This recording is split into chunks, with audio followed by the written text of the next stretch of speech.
Olá, pessoal, sejam bem-vindos aí à nossa 31ª semana de estudos na nossa plataforma online da Seduc. Eu sou a professora Rafaela e o tema da aula da nossa semana, né, são as bacias hidrográficas. Aí eu coloquei para vocês, né, nosso fundo de aula, um esquema de bacia hidrográfica. Então, a gente vai aprender, né, o que é uma bacia e quais os elementos de uma bacia hidrográfica. No nosso fundo de aula, nós temos aí uma imagem, né, que está representando uma bacia hidrográfica. E o que é uma bacia hidrográfica, né? Vamos pensar nesse nome, bacia, né? O que é uma bacia?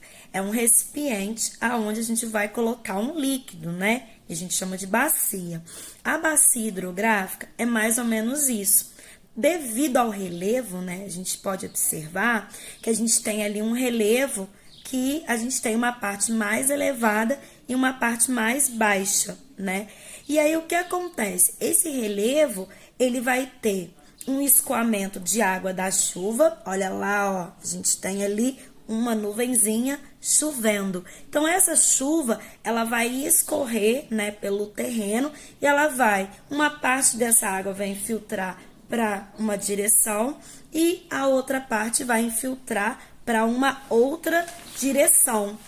E aí a gente vai ter o que a gente chama de divisor de águas. Esse divisor de águas é que vai fazer com que a gente tenha de um lado uma bacia hidrográfica e de outro uma outra bacia hidrográfica. Então ali no nosso desenho, né, que no caso está aqui, ó, aqui atrás de mim, a gente tem o quê? A representação da chuva lá no alto. Essa água, ela vai escorrendo em várias direções, né? Vocês estão vendo ali que são o quê? Várias direções. E aí, essa água que vai escorrendo, ela vai formando pequenos rios, rios com menor volume. Esses rios de menor volume, eles são chamados de afluente, porque são rios menores que vão desaguar em um outro rio maior, né? Que no caso é esse que está passando lá no meio da nossa bacia hidrográfica, né? Vamos pensar naquela imagem de uma folha de uma couve, como se aquele, né, aquele meio ali da couve fosse meu rio principal e aquelas terminações nervosas da folha fossem esses pequenos rios que são afluentes. E aí esses rios, né, menores, eles vão ali desembocando no maior, né, que é como se fosse aquela parte da folha, né, que eu tava dizendo, né? Então, aonde esse rio começa, a gente vai dar o nome de nascente, lá em cima.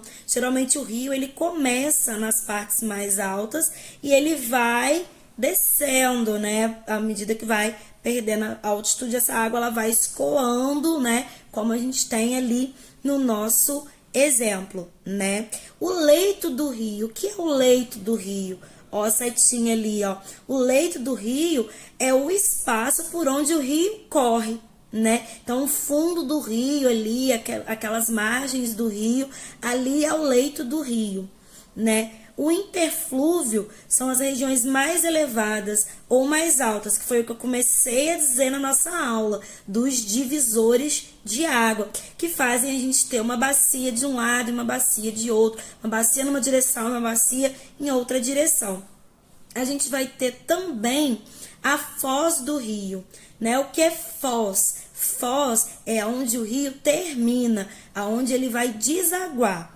Então, esse rio, ele pode terminar num outro rio, como é o caso do afluente, como ele pode terminar no oceano. Ele também pode terminar numa lagoa ou laguna, que é no nosso caso, né? Ou num lago, né? E aí a gente vai ter essa foz do rio, né, desaguando nessas possibilidades. Na nossa imagem, né, a gente tem ali uma foz em estuário. A foz em estuário, ela tem esse formato, né, e ela não vai formar pequenas ilhazinhas. A foz em estuário, ela é resultado de um rio que tem uma velocidade maior, porque à medida que o rio ele vai chegando próximo ao seu fim, as águas do rio elas vão perdendo velocidade, né? E aí isso faz com que acumulem sedimentos, que são aquela areia que fica no fundo do rio, né?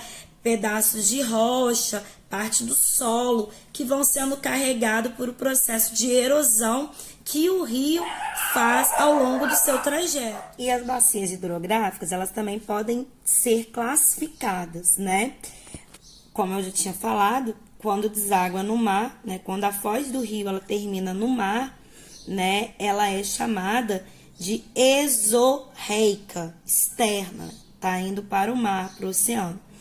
Quando elas caem no lago ou mar fechado, a gente chama de endorreica. É uma bacia hidrográfica endorreica. Criptorreica, o que seria isso? Cripto, vamos pensar em algo que está escondido, né? E aí ela vai desaguar no interior aí de rochas porosas, que aí vai dar origem ao lençol freático, da onde às vezes a gente vai achar água subterrânea, né? A gente vai achar poços aí, né? Às vezes tem que escavar até uma rocha para poder chegar aí na água, nos lençóis freáticos. E arreica, esse prefixo a, né? Significa sem. Então, a arreica é quando o curso d'água seca ao longo do percurso. Isso acontece muito na região nordeste do país, onde nós temos vários rios temporários. Então, nós temos bacias hidrográficas que podem ser classificadas como arreicas, né? Esses são os tipos de bacias hidrográficas que a gente encontra. E esse foi o finalzinho da nossa aula, né? A gente viu na aula dessa semana que é uma bacia hidrográfica, quais os tipos de bacia hidrográfica e quais os elementos de uma bacia hidrográfica. Espero que não tenham ficado dúvidas aí com vocês, e caso tenham dúvidas, por favor, postem suas dúvidas lá na plataforma. Eu sou a professora Rafaela e semana que vem a gente volta consolidando mais um tema e fazendo as correções dos exercícios, né? Espero que vocês tenham gostado da aula, né? Espero que não tenham dúvidas. Caso tenham dúvidas, não esqueçam de postar na plataforma, né? Que na próxima aula a gente pode estar respondendo aí a dúvida de vocês. Tenham uma boa semana, bons estudos!